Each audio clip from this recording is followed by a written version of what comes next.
Hi, everybody. Good to be here to talk to you today about giving you a license to Womanspread. Achieving a little more influence through our body language. First of all, show of hands. How many of you take the subway to work or have been on the subway? Gotta really look carefully. Oh, we've got a really good majority here. Me too.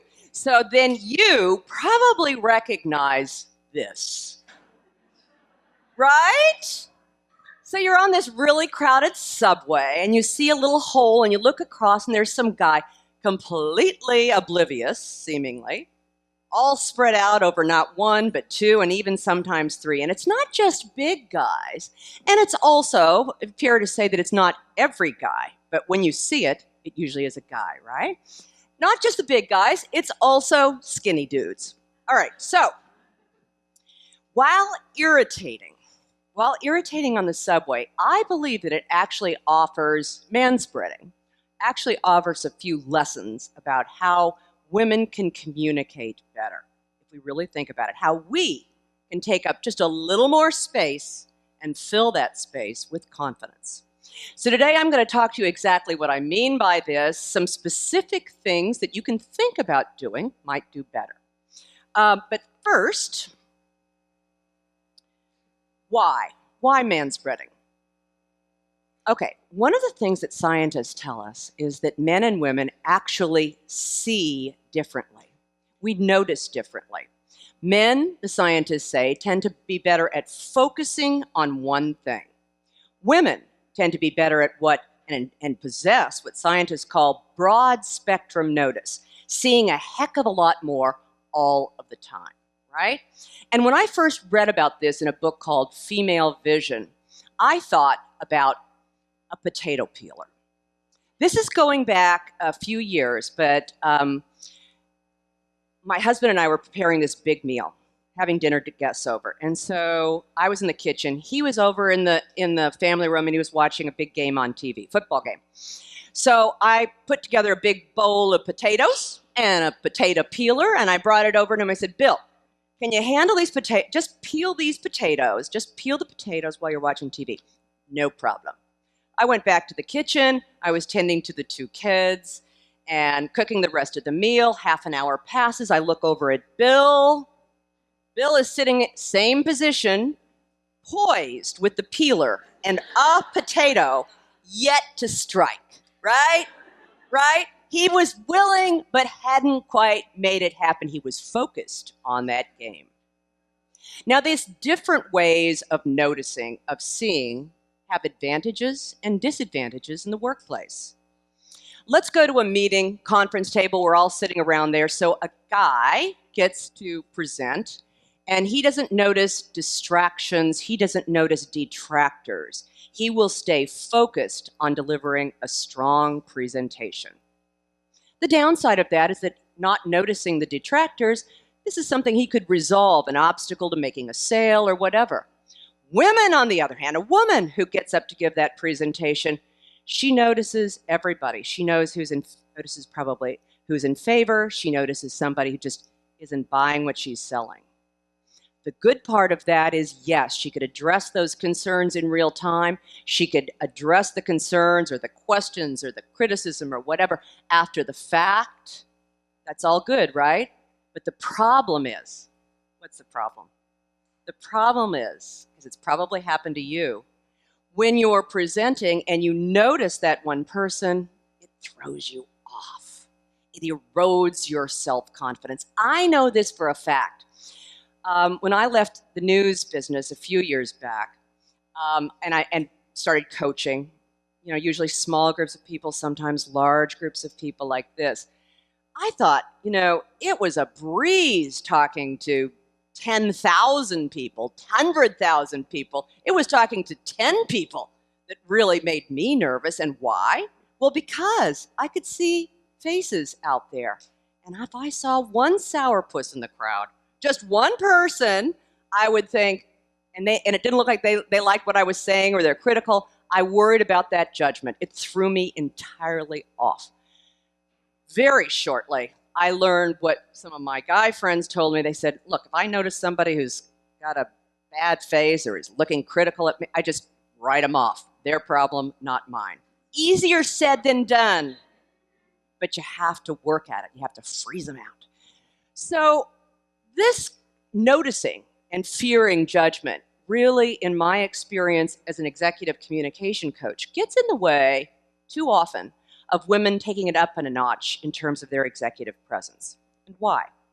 Well, first of all, let's talk about presence. If you do a search of top international CEOs, as I just did recently, you'll see there are a few women faces out there, but mostly white men. And the last time I did it a few years back, it was even more of a field of white. So our idea of presence, our idea and what men and women kind of look for in a leader has largely been defined by men who have been in leadership positions for long time, years and years and years. It's changing, it's evolving, but that's what most of us have defined leaders. So when I work with women to help them do what is authentic for them, I heard Sally, and I work with Sally. I agree with Sally when she said, not be like men, but authentically take some of those behaviors, leadership behaviors, and incorporate them. I actually have a lot of women who've said to me, you know, I feel that. I want to show more assertive behavior. That's my inclination.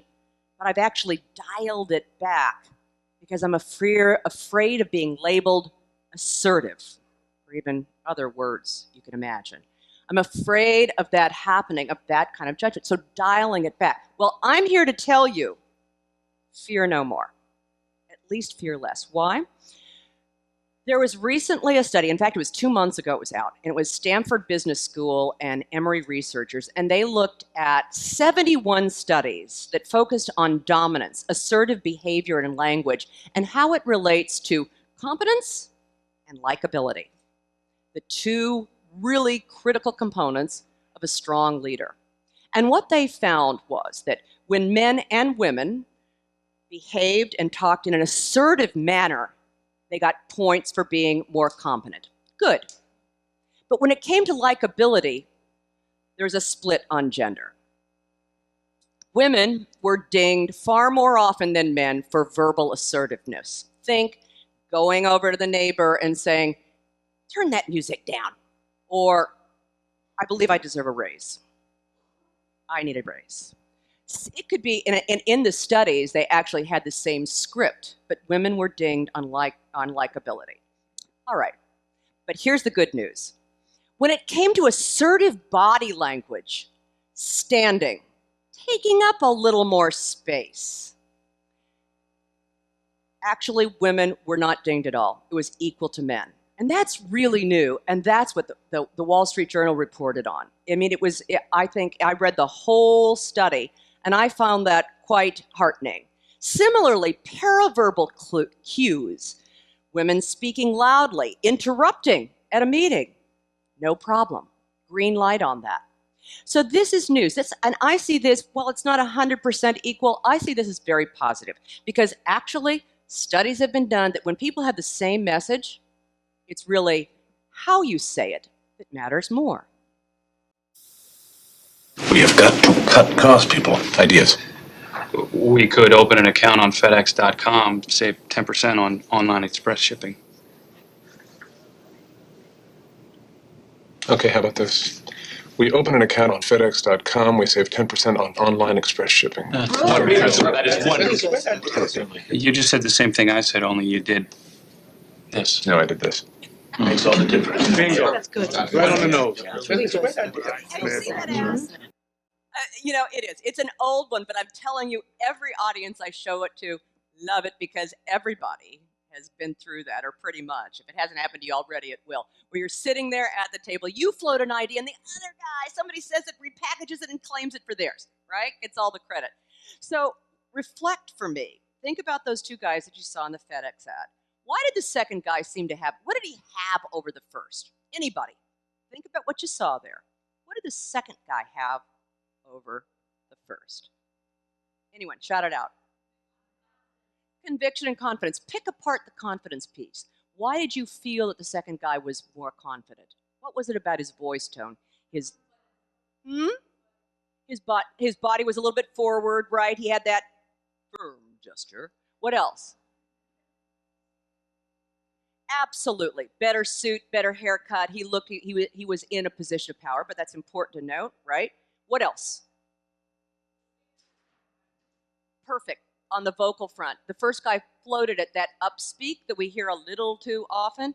He's floated these things, the ideas with up at the end. The second guy said the same thing, but brought his voice down with conviction, right? So if we just reflect on what we heard right now, the vast majority of what you just saw, two people saying the same thing, one saying it better, with more presence, it should not surprise anybody then that studies that have been done, two big studies, one at UCLA and then one at USC, took a look at people saying the same thing, and they tried to analyze why one had more presence, more credibility, and a huge part of that had to do with the visual and vocal. Message is pretty much the same. So it's not that the words don't count, but ultimately when it goes to persuade, to have executive presence, visual, vocal. And that's where, according to that Emory and Stanford study, that we got some green lights there on the visual and vocal front. So I'm going to give you now 3 things in each one of those V buckets, what I call the 3 V's of style, that you can think about doing differently, better, if you're not already. Womanspreading. Okay, so what do I mean by that? At your conference table, you want to make sure that you do sit up at the conference table and not in that ring around the conference table in the back, right? And when you sit down, make sure that you right-size your seat. How many times do you sit down? You kind of don't pay attention to it if you're up. But you're down here. It might have been perfect for the guy that was 6'6", but if you're 5'6", you might want to just pull your seat up just a little bit, right before the meeting. Sit up. And you want to take a little space. Don't worry, I'm not going to do a manspread thing here. You don't, and I don't advise it for you either. But you do want to make sure that you take up a little more space. Maybe put the way the second guy in the FedEx ad did. Use your wing spread just a little bit more. Hands on the table. More confident posture. Okay, so you want to sit up, take some space, speak up, no low talking, and finally verbal. Speak a little more often. Speak a little more often. When I talk to HR experts and with high potential executives, women and so forth, the problem is that too often women feel as though they've got to have all the facts and figures put together before opining in a meeting. Really have to get their idea well packaged, covered all the bases before trotting that out.